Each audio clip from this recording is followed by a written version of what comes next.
been about 8 hours of downpour in Cape Coast and parts of the central region, and it has had a devastating effect.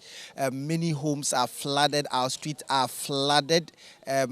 School children were not permitted to go to school because the school authorities said that they feared that something untoward may happen, and so they all issued statements to the effect that the students should not go to school. On the street, many roads had to be diverted because some of them got heavily flooded and they didn't want to risk it.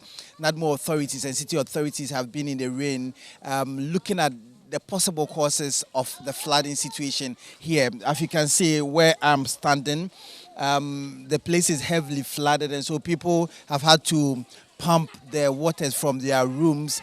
Even at the Cape Coast Teaching Hospital, the COVID-19 treatment center got flooded, and so the patient there had to be taken to the holding bay for continuous treatment. And so it's been a very, very sad day for the people here in Cape Coast, and as we speak, the waters appear to be receding, but we also see signs of the rains coming back again, and speak with some of the people around. So the new building over there has choked the access for the water to flow. So due to that, the new building blocked the flow to go.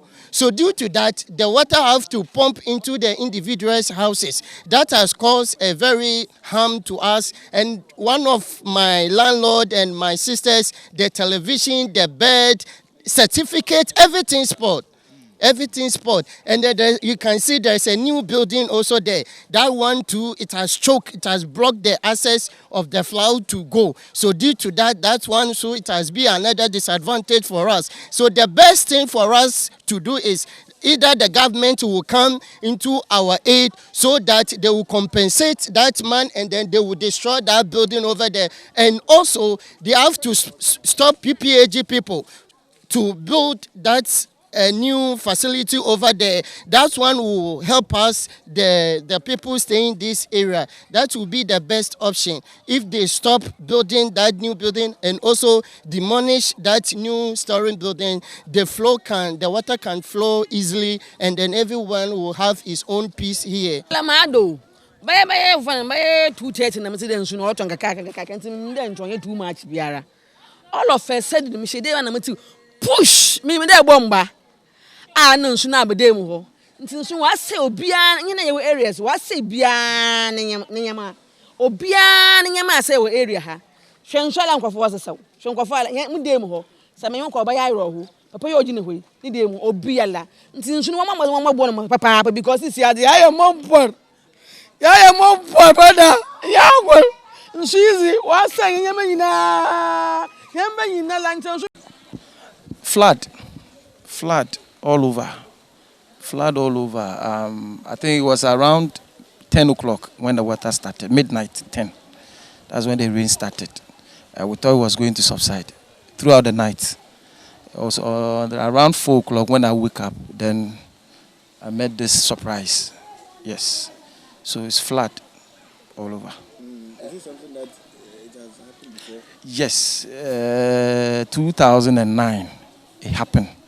Similar thing happened, and I was one of the victims.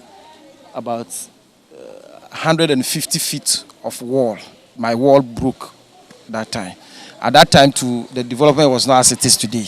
Today we have gutters, we have roads, and so. But the problem has to do with encroachment on the waterways. Encroachment because this place is actually earmarked for a gutter. But if you go closer, you will see that it's been encroached by one developer whom we don't know. Yeah. So that is actually the main cause of the problem. People supposed to work. People who are paid by the taxpayers' money supposed to work. They should be found on the field working, not sitting in office. You can have whatever degree, but you should be seen on the field working. Come to the area, assess the problems there, and then offer solutions. Not sitting in your office and writing English. But come to the field and solve the problem. Yes, the landowner has a say. But in having a say, the nation also has a say. In making sure that things are done and are done right. It's not what we think that it's my land, so I can sell, even where it is road, and the people are selling. That is the issue here. The issue here has to do with the landowner selling every area, every space that you find, you want to sell. Every space that you want to find, you want to sell. And so you have sold all, including the waterways. The only thing that can help us, not here only, but the whole Ghana, what we have to make sure that where there is a waterlogged place, they don't sell the land to people. We should think for the future, not right now. There are some people, land owners, they just because of what they will get to solve their problem just right now, they sell the land to people, and it will create problem for the next future people. So we have to make sure that if a place is known to be where water or flood area, we don't sell that land to people. Because if you look at around, there are so many places people have started building their houses, of which they know that that place is a flooded area. And it causes such problems for us. It would actually work. Yeah, you see, when it comes to demolition, you see, all powers is invested in the building inspector to ensure that this thing is removed. I cannot go there and remove it. If I dare do, some charges will be preferred against me. When I go to court, the judge will ask me, are you the building inspector? I will say no. Why do you go and remove it? And so it beholds on when the contractor encounters this problem, the contractor has to report to the building inspector. Then the building inspector takes all the powers invested in him by the local government to enable him to demolish those things so that this work could go through.